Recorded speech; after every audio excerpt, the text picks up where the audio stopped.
Hello there, this is John going live. First time ever. It's first time for everything.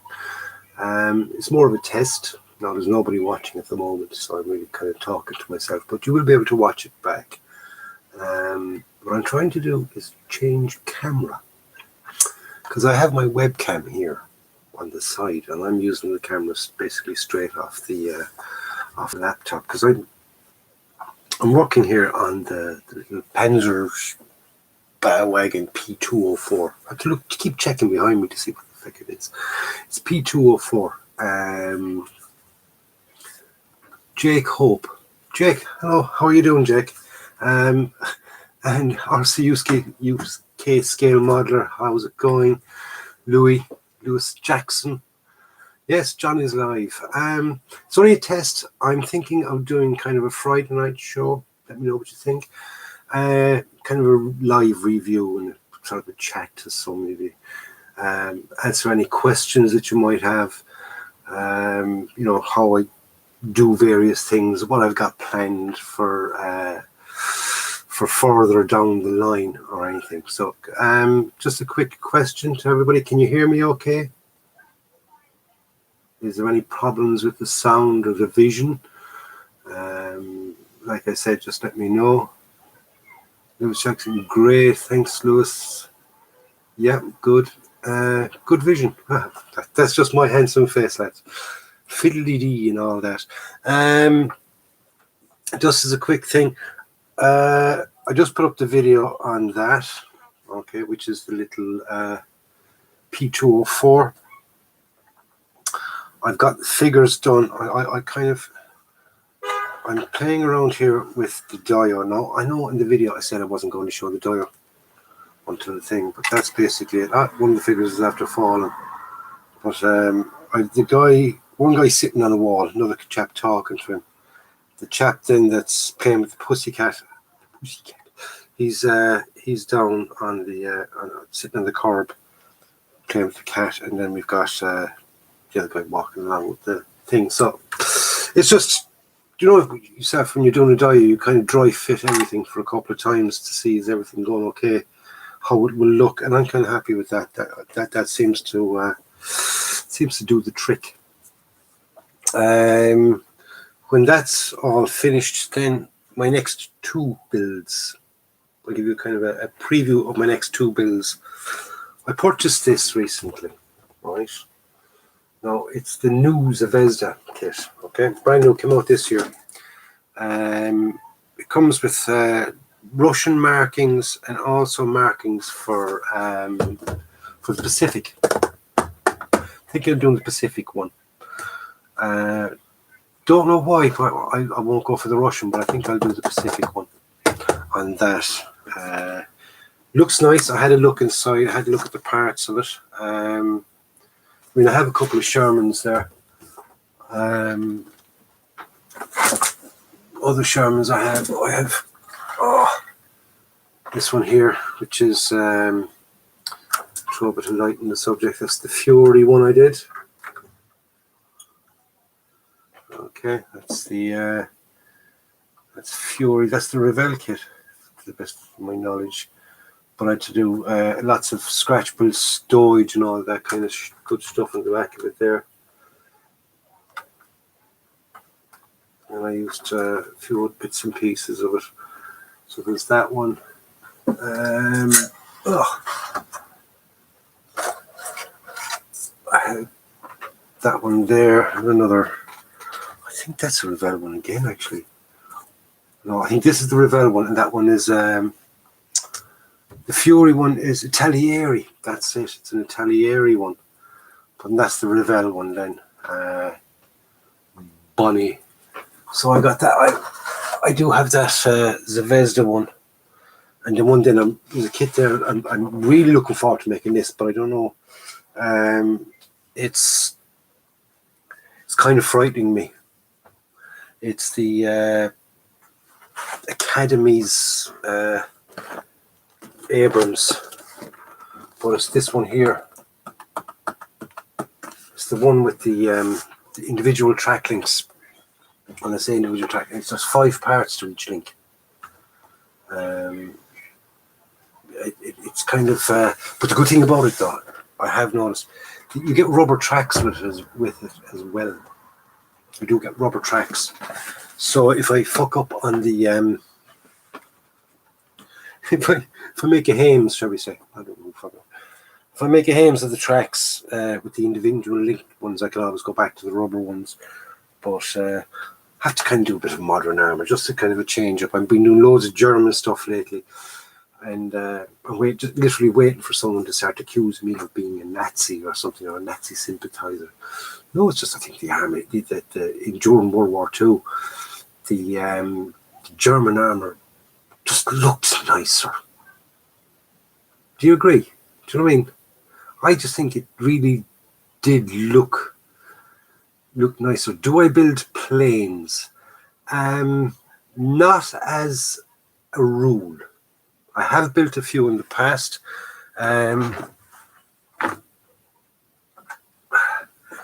You've probably seen this one here, which is my what is it? F4 Phantom. Okay, it's the Academy one. Decals on that drove me up the friggin' wall. I think I was putting on decals for a week and a half, and even at that, I haven't got them all on. I skipped a few because there was some there that were freaking tiny, and they were all underneath. So I did all the ones on top, and I skipped some of the ones on the bottom. Yeah, Panzers are the best. They are definitely max. I'll tell you that much. I just have the thing. Thanks, Rob. I enjoy making them. I do enjoy making them. Like I said, you know, and I've probably kind of harped on it quite a lot on videos and things, and I keep kind of going over it. I'm far from being a fucking professional modeler. Far from it. And as you can see, I don't have a professional setup. I'm sitting here in the corner of my fucking bedroom, right, on a Chromebook, using the camera off the Chromebook anyway for this thing, because that's the way it is. But my normal camera that I record on, okay, it's on this arm here, and there's my camera. Okay, it's just a cheap and cheerful webcam. Nothing exciting about it. Look, and I use sort of fucking clips and things to get the position right and all that kind of stuff. And that's why, if you ever notice, sometimes I forgot to move the camera, it squeaks and clanks and things. Because, I mean, those guys that have the big professional setup, all the products, you name it, they have every single fucking product that's to mention. Fair play to them. I mean, I don't begrudge them. I'm far from being a begrudger. But there's lots of us out there that do this for a hobby, pass a bit of time. We're, sort of wearing glasses that, eyesight isn't the best. And I'm only wearing glasses the last 10 years. I had fabulous eyesight for years and years and years. But when I was in the army, shall we say, I'm not going to say what I did in the army. I was in the infantry, but a lot of, closing one eye and looking out the other. And so that's my dominant eye.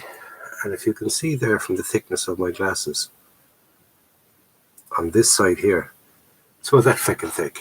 Like sort of a milk bottle at one side, and the other side is practically clear. So I'm practically blind in one eye. Well, I wouldn't say blind, but very, very reduced in one eye. And I got to use these then, clips onto my glasses like that when I'm working away. So I'm not the best at all these things. I don't go out, I buy my paintbrushes mostly from pawn shops and things like that. So I don't have, I have a couple of good ones that I have purchased over the thing. I've got a set of Ming ones there, a little set of Ming ones. Actually, they turned out quite nice. I got them in Model Hobbies. They're quite good. I think it was about 5 brushes for about £6. I have 2 brushes there that are pure sable brushes. Got them from Model Hobbies as well. They're Expo tools. I got a 0 and a 02 and a 1, and I'm using them to death. Simple as that. But getting back to what I was saying, there's lots of us out there that are like that, and we're not going to spend fortune on our hobby. Don't want to spend a fortune on our hobby. I have other things to spend fortunes on. You've all seen my the bum, Abby, 10 years of age. Believe me, if I had fortunes, she's fucking spending them. So we don't have that much money to spend on these kind of things. So what do? We make up our own. Cut corners. I looked at the ingredients there on bottles of washes. Okay. Use a couple of, squirt a little blob of that in these little pound shop cups, little shot glasses. Buy them in the pound shop. Buy a dozen of them for £1. Little blob of that. With pound shop white spirit. Little blob of that. And you got your panel lined accents, your washes, the whole fucking shebang, without going off and spending £4 for £5, or say a little bottle of wash. I'm not going to go off spending fortunes on products. I will buy products if I think I will use them, and there are a few that I have bought. I mean, I do have I bought that there at one stage. Alclad. It's rust pigments.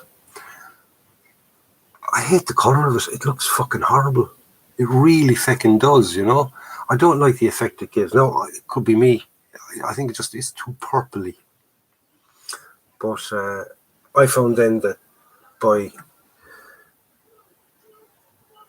using red brown on a say NATO black base, your tracks especially, right? Spray the tracks black, NATO black. When they're dry, then go over it with a light spraying of NATO brown, or NATO red brown. Sorry, not NATO brown, the red brown. To me, a red brown, and leave that dry, and then just start giving it dry brushes of NATO brown and black, and then little bits of silver. And when you sit back and look at it, it looks just as good as any of these pigments and things like that. If you've got them in there and you have them there, use them. Why not use them? You know what I mean? And if you can afford to go off and buy all the stuff, fair play to you, go off and buy them. But there's lots of us there that want to kind of limit our spend. And by limiting your spend, you mean you're on a budget. You can go off then and you can spend a bit extra on your kits and things. What else did I kind of want to kind of talk about? As opposed to doing a video, this is kind of more off the cuff, and I literally thought about it there. I've been thinking about doing it for a while, and then about 10 minutes ago, or whatever, when I started this, I said, "Feck it, look, I'll do a quick test, see how it goes, see if there are many people watching." I wasn't expecting anybody, and flipping names are flying up there. Dirk, how are you doing? Dave Gilmore. Love Pink Floyd, Dave. Great guitarist. I don't think it's the same Dave Gilmore, but if it is, wow. Dave. Gilberto, hello, how are you doing? Maximilian. Stuart, how's Stuart? How are you? Omorda, 1984. That's my son Steve. How's it going, Steve? Painting question. Painting board game tokens, primer, yes or no?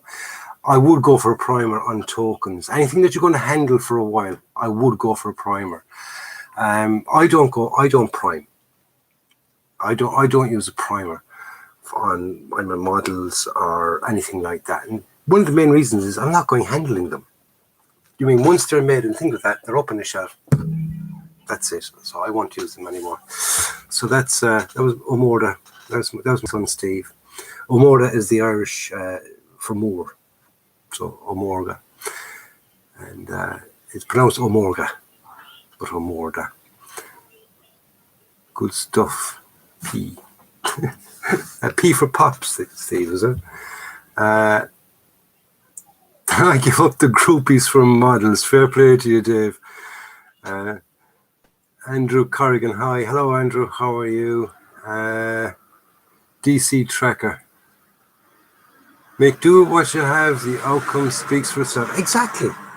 But the thing about the outcome that speaks for itself is you say, like, there's only one person that you want to impress. That's yourself. And I impressed myself. Okay? When I made kits when I was a kid, I used to play with the Airfix midgets, as I used to call them. A lot of people called them. You know, I'm sure a lot of you out there, you played with them as well. The Airfix midgets were cool, weren't they? And you wanted a couple of tanks to play along with your little setups. Right? So you'd be up in your bedroom on loan, probably a space in the ground, a couple of bits of Lego, making yourself a little fort. So you wanted tanks and things. So you'd make a tank. So it was a case of you couldn't get it made fast enough. Painting in it, forget about it. So you're basically putting you're making it like that and putting the decals on it like that. And if it was the right colours, then yay, yippee. Because the paints that sort of were back when I was young for anyway, that was really all you could get with the enamel paints. There was no airbrushing, and you didn't go wearing rubber gloves, so you had fingerprints sticking to them left, right, and centre. So you didn't really bother with painting them. And you made them, and you kind of played with them. Bits broke off, you didn't care. But you know, then maybe 2 or 3 weeks down the line, you got another tank, and sort of things like that. You're making little setups. So then, sort of reached about the age of 14, 15, discovered women and girls, models out the window. Okay, and then I think it was about. I always had the interest in them. I remember then a model shop opened up in town about maybe 20 years ago, 25 years ago, and I bought a Jeep, and I made it, and I started kind of. I bought 2 of the little bottles of Tamiya paints with it and bought a paintbrush.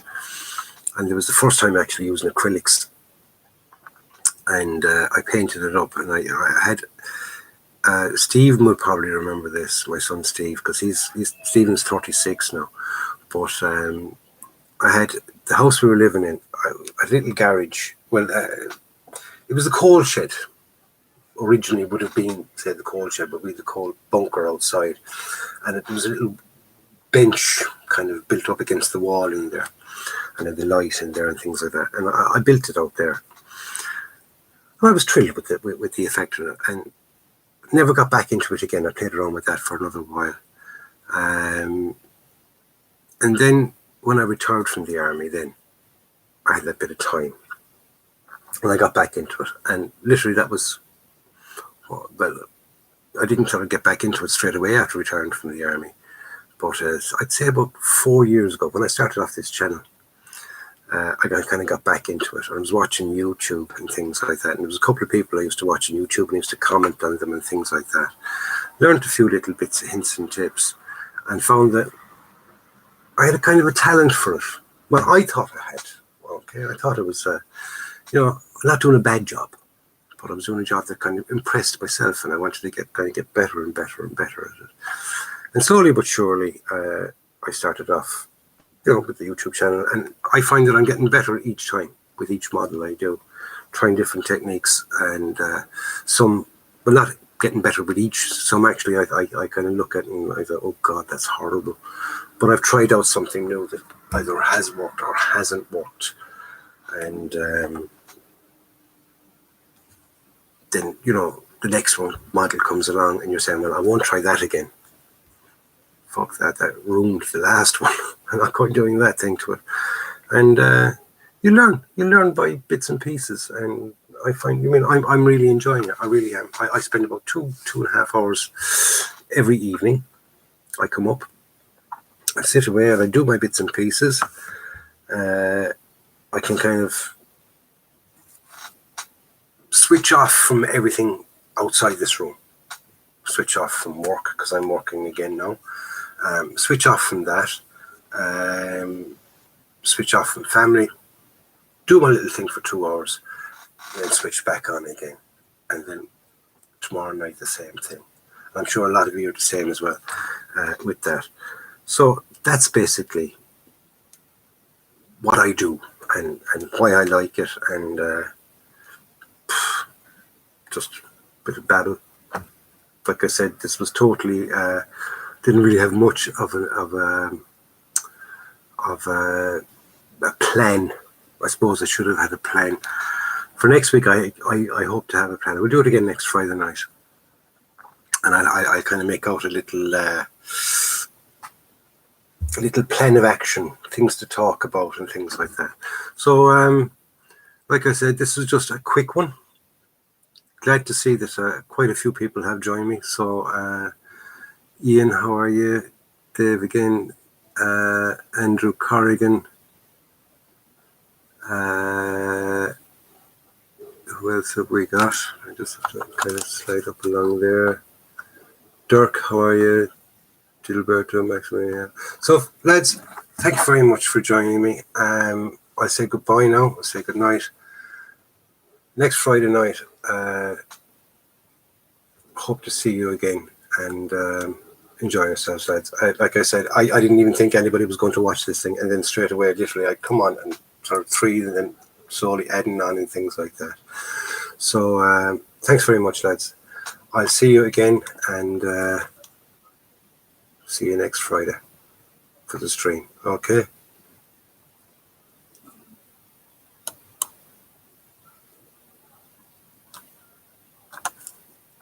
Are you sure you want to end the stream?